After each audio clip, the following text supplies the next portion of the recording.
जीर्ण वयण जे करन्ति भावेन अमला असंकिलिठा ते हुन्ति परित संसारी। बोलिए भगवान महावीर पावन चरित गुरुदेव जी। बंदो मन वच काय भव सागर को तरण में करो हमारी सहाय। जिन शासन जिन वाणी सदा जयवंत हो। श्रवण संग सदा अविचल मंगल हो। मुक्ति को प्राप्त श्रमण भगवान महावीर स्वामी उनकी परम पावन कल्याणी भागवती वाणी वाचक प्रमुख श्री इंदर भूति गौतम आदि गणधर भगवंत जुग प्रधानाचार्य परम पूज्य श्री सुधर्मा स्वामी जी महाराज उनकी परम पावन पाठ परंपरा वर्तमान आचार्य ध्यान योगी परम पूज्य श्री शिव मुनि जी महाराज एवं गुरुजन सबकी पावन चरण सरोजों में मेरा अनंत अनंत बार वंदना नमस्कार हो। उपस्थित धर्म प्रेमी सज्जनों, माताओं तथा बहनों, 9 तत्वों में आश्रव और संबर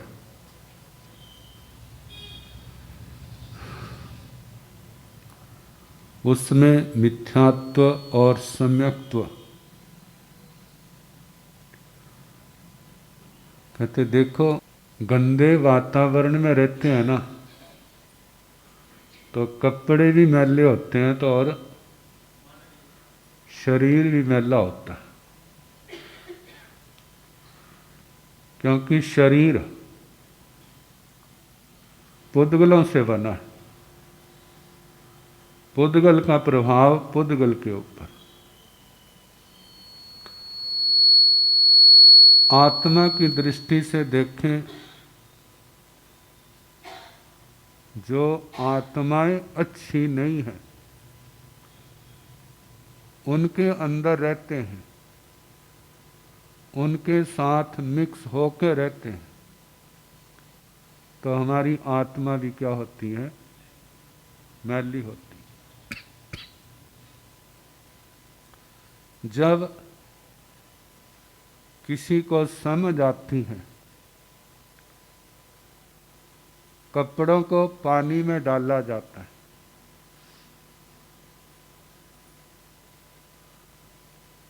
पानी में पड़े हैं, उसमें सोडा वगैरह डाला, खार पदार्थ, आप कुछ नहीं कर रहे। आधे पौने घंटे के बाद जो जितनी चीड़ी मैल थी वो भी क्या पड़ जाती है? नरम पड़ जाती है। शरीर पर मैल जमी है, आप पानी के अंदर बैठ जाते हैं, 10 मिनट, 15 मिनट, आधा घंटा, फिर उसके बाद बाहर निकलते हैं।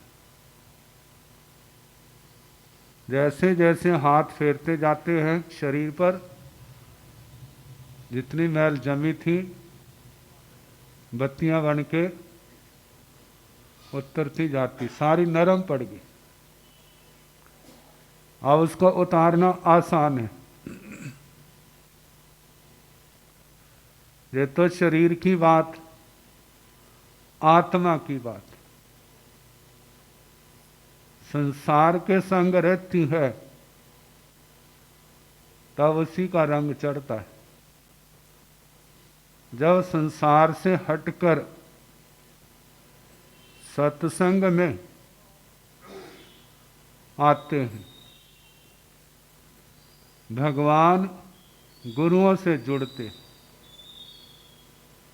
तो परिणाम भगवान और गुरुओं वाले बनते। भगवान क्या कर रहे हैं? यदि भगवान मार काट करेंगे तो उनके चेले भी वही संस्कार पड़ेंगे ना। भगवान उनके अंदर से करुणा का स्रोत बह रहा है और करुणा की बातें हो रही हैं, तो सुनने वालों के दिल में भी क्या बैठेगा, दिमाग में क्या बैठेगा? हमें भी ऐसा होना। और वो भावना भाएंगे। कैसी भावना? हमें ऐसा करना। जहां सत्य की बात आएगी तो सत्य उनके अंदर भी समाएगा। जैसे शरीर के अंदर पानी समाया, मैल नरम पड़ गई, ऐसे भगवान गुरुओं की बातें, सत्संग की बातें उसकी आत्मा के अंदर समाएंगी। चोरी का त्याग, ब्रह्मचर्य सदाचारी जीवन, संतोष अपरिग्रह की बातें, सहने का अभ्यास, विनम्रता, सरलता, संतोष, जब हर समय इनको सुनेंगे फिर दो बातें होंगी। जा तो मन लगेगा, जा बोर हो जाएगा। रोज ही रोज जय कुछ सुनाते हैं। कितने कहे हमारे नई चीज सुनाया करो। कहते हैं आपके घर भोजन बनता है ना, रोज ही बनता है, क्या कभी बोरिंग होती है? कभी परेशान होते हो? और यदि घर वाले ऐसे करें, रोज रोटी खाते हो, आज रोटी की जगह सब्जी खाओ, केवल दाल खाओ, दाल से पेट भरो, क्योंकि रोटी खा खा के तुम्हारा जैसे सत्संग से बोर हो जाते हैं, ऐसे रोटी से कोई बोर होता है? अच्छा, आज केवल रोटी ही मिलेगी और साथ में कुछ नहीं, और वो भी कैसी फिक्की रोटी। फिर सोचेंगे कौन सी मुसीबत में फंस गए, पहले वाला ठीक था जहां सारे रस होते थे। तो कहा अब जब अच्छा नहीं लगेगा तो सोचेंगे इससे कहीं और देख लेंगे। ऐसे यदि कोई आत्मा हल्की हुई तो उसको तो सत्संग की हर बात अच्छी लगे, भगवान गुरुओं की बातें अच्छी लगेंगी। और यदि भारी कर्मी आत्मा है फिर सोचेगा जो हमारे बस की बात नहीं, वहां जाएगा ही नहीं। मानो कोई जबरदस्ती ले भी आता है तो सत्संग के स्थान को जेल से कम नहीं मानता। कहते मेरा मन तो करता नहीं, तेरे वास्ते आ रहा हूं। किसके वास्ते आ रहा हूं? तेरे कारण आ रहा हूं, मैंने नहीं जाना। कहते कोई बात नहीं, वो सोचता चलो मेरे कारण से ही आ। जब कुछ दिन आएगा, इसका दिमाग ठीक हुआ, इसका भविष्य अच्छा हुआ, तो धर्म की बात एक भी दिमाग में बैठ जाए तो उसको लाइन पर ले आती। जानते ट्राली कितनी बड़ी होती है? वो सारी इंजन से तो नहीं बांधते, केवल उसका हुक जो है इंजन से जोड़ते हैं और सब चल पड़ती। ऐसे ही सत्संग में से एक बात भी यदि जीवन में आ जाए तो कैसे सफल होता है। एक प्रसंग सुनाते हैं संत, कहते हैं कोई गवाला चरवाहा जंगल में पशु चरा रहा था। नदी के किनारे एक पत्थरों का ढेर लगा था। उनके अंदर कुछ चमक भी थी। उसको नहीं पता था रत्न क्या होते। उसके लिए सारे पत्थर हैं। अब ढेर था, वो सोचता खाली बैठा क्या करूंगा, देखता मेरी भुजाओं में कितनी ताकत है। नदी के किनारे कितने पत्थर परले पार पहुंचते हैं, एक एक उठा करके गिरने लगा, कोई भी परले पार नहीं पहुंचा। आखिर में एक पत्थर रह गया। कहते इसको अपने पास रखता हूं, जे पत्थर और तो काम नहीं। रात को तम्बाकू पीते हैं, चिलम में कोयला डालते हैं ताकि तम्बाकू उसके बंद ना कर दे होल को। जे डालेंगे अंधेरे में गिर भी जाएगा तो दिख जाएगा। चद्दर के किनारे बांधा और चल पड़ा। जब बाजार से निकल रहा था तो उसको प्यास लगी। तो जानते कितने अच्छे लोग पानी दुकान के आगे रख देते हैं। कोई प्यासा व्यक्ति आए तो पानी पी ले। उसको प्यास लगी, पानी पीने लगा। तो ऐसा योग व जौहरी की दुकान। और उसने पूछ लिया, अरे ये किनारे क्या बांधा है? कहते पत्थर बांधा है। कहते पत्थर किनारे बांधते हो ऐसे चद्दर के? कह दिखाना। समय की बात, उसने दिखाया। वो उसकी नजरों से छिपा नहीं रहा। कहते मेरे को दे दे। कह ना ना, मैं तो चिलम में डालूंगा। और जितनी उसको समय थी, कहते मैं ऐसे थोड़ा लूंगा, मैं तेरे को 1 रुपया दूंगा। कितने? और जिस समय उसने रुपये का नाम सुना ना तो सारे पत्थर याद आ गए। सोचता जब मैं 100 के 100 पत्थर ले आता तो कितने रुपए मिलते। और उसको इतना सदमा लगा, उसने छाती पर मुक्का मारा। जब उसने छाती पर मुक्का मारा ना तो जौहरी सोचता है ये संतुष्ट नहीं। कहते भाई तो दुखी ना हो, मैं तेरे को 10 रुपये देता हूं। अब जिस समय उसने 10 का नाम सुना, फिर उसने जोर से मुक्का फिर मारा। कहते अभी संतुष्ट नहीं हुआ। कहते भाई तू दुखी ना हो, मैं तेरे को 100 रुपया दूंगा। अब फिर उसका क्या हो गया?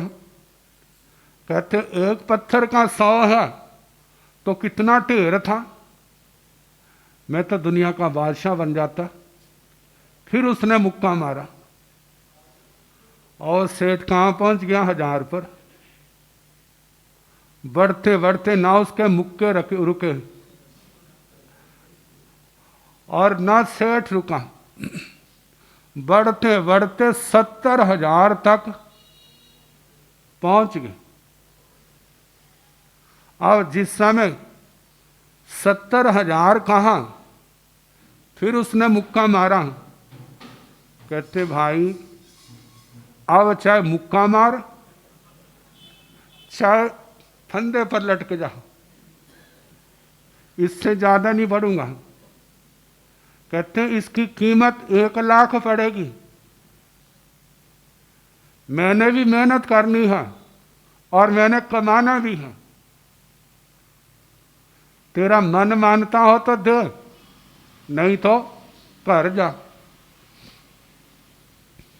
कहते जी दो। और उसने 70,000 उसको दे दिया और वो जो पत्थर था उसके हाथ में दे दिया। जौहरी भी खुश है, आज का दिन अच्छा, और वो भी खुश है। लेकिन उसको ये दुख है, मेरे को पता नहीं था, पता होता तो नोटों से घर ही पर जाता। अब किसी ने पूछा, भाई तू मुक्के क्यों मार रहा था? कहते मैं तो उनको सोच रहा था कि मेरे पास सारे होते तो कितने नोट आते, मेरे को तो इसकी कीमत का भी पता नहीं। लेकिन जौहरी को पता था। बढ़ाते बढ़ाते कहां तक पहुंच गया। कहते हैं इसी प्रकार आप गुरुओं के पास आते हैं ना, जो गुरुजन हाथों में भर के ना ऐसे रतन घेरे, फिर क्या होगा भला? कहेंगे हमारे प्रैक्टिकल करके देख लो। अब पे देख लेना, अभी पता चल जाएगा आपको। कहते हैं हमारी दृष्टि क्या है? बहिर्मुखी है ना। हमारा ध्यान इन नोटों के अंदर है, इन रत्नों के अंदर है। हमारा ध्यान आत्मा की ओर नहीं है, क्योंकि सारा दिन सारी रात कहाँ रहते हैं? इन नोटों के अंदर रहते हैं, इस माया के अंदर रहते हैं। इसलिए माया ने कैसे पकड़ा हुआ है, कोई चाहता हुआ इससे मुक्त नहीं हो सकता। लेकिन जो अंतर्मुखी है वो सोचता है जो किसी काम के नहीं, जे छोड़ के चले जाएंगे, नहीं तो एक दिन ऐसा आएगा हमारी आत्मा को छोड़ करके जाना पड़ेगा। वास्तव में रतन कौन से? जो गुरुजन देते हैं, अहिंसा, सत्य, अस्तेय, ब्रह्मचर्य, अपरिग्रह, रात्रि भोजन का त्याग, क्षमा, विनम्रता, सरलता, संतोष, समता, मौन, चलना विवेक से, बोलना विवेक से, जो आपको सुनाते हैं 5 समिति 3 गुप्ती, ये क्या है? सारे रतन है। जे रतन जैसे बाहर के रतन इस शरीर की शोभा को बढ़ाते हैं और जे रतन आत्मा की शोभा को बढ़ाते हैं। अब जिनको इन रत्नों की पहचान है, इन रत्नों को जानते हैं, देखा जाए तो हम उसी को सम्यक दृष्टि कहेंगे। और जिसको इनकी पहचान नहीं, बहिर्मुखी है, इनकी पहचान नहीं, तो उसकी दृष्टि सम्यक नहीं है। ये ज्ञान कहाँ से होगा? जब इन भगवान के उपदेश को शास्त्रों के माध्यम से सुनेंगे। वो रतन शरीर की शोभा को बढ़ाते हैं, लेकिन जे रतन जो भगवान और गुरुओं के द्वारा दिए जाते हैं, जे आत्मा की शोभा को बढ़ाते हैं। वे शरीर की कीमत को तो बढ़ा देंगे, लेकिन आत्मा की कीमत को बाहर के रतन नहीं बढ़ा सकते। लेकिन आप देखो, बीरबल और अकबर, एक मुसलमान था और एक क्या था? हिंदू था। और उसको इतना ऊंचा स्थान दिया हुआ, तो जितने दूसरे थे सारे खार खाते थे। इस काफिर को क्या दिया इतना बड़ा स्थान? लेकिन अकबर उसकी योग्यता को, कीमत को जानता था कि जे मेरे हर प्रश्न का उत्तर दे सकता है, लेकिन दूसरे जो लोग नहीं दे सकते। तो उस योग्यता के कारण से कहा था, उसका बाकी मंत्रियों से स्थान ऊंचा था। ऐसे ही इन रत्नों के कारण आत्मा की कीमत बढ़ती है, इस लोक में भी और परलोक में भी। जहां भी जाएगा उसका क्या होगा? उसका आदर मान सत्कार। कहते जे नगण्य चीजें हैं, हल्की हैं, सबसे बड़ी चीज है आत्म समाधि। जहां भी जाएगा उसको संतोष होगा, उसको शांति होगी, कोई क्लेश नहीं होगा, कोई जलना पुनना नहीं होगा, बिल्कुल शांत चित्त। कहा यही सबसे बड़ी चीज है। कहते चाहे कुटिया है, आराम की नींद आ जाती है, वो उसके लिए राजभवन से कम नहीं है। राजभवन है बहुत बड़ा बंगला, लेकिन रात को नींद नहीं आती, भूत दिखाई देते हैं, और वो रहेगा वहां पर, शांति नहीं है। कहते वो कुटिया ठीक है। ऐसे ही जिनके अंदर ये अंतर्मुखी है, जे भाव रतन है, इनकी कितनी कीमत है, संसार के लोग इनकी कीमत नहीं चुका सकते। जे आत्मा को अनमोल बना देते हैं, कहा इनको समझें और अपने जीवन में अपनाने का अभ्यास करें। भावना भाई, हे परमात्मा हमें भौतिक दुनिया वाली चीजें नहीं, जे कृपा करो, जे हमारे जीवन में आए, ताकि हम दुनिया की समस्त बुराइयों से बचें और सारी अच्छाइयाँ इन आत्माओं के अंदर प्रकट हों। तब हमारा जीवन क्या होगा? सफल हो। बस आज इतना ही, बाकी कल जैसे अवसर होगा सुनाने का प्रयास किया।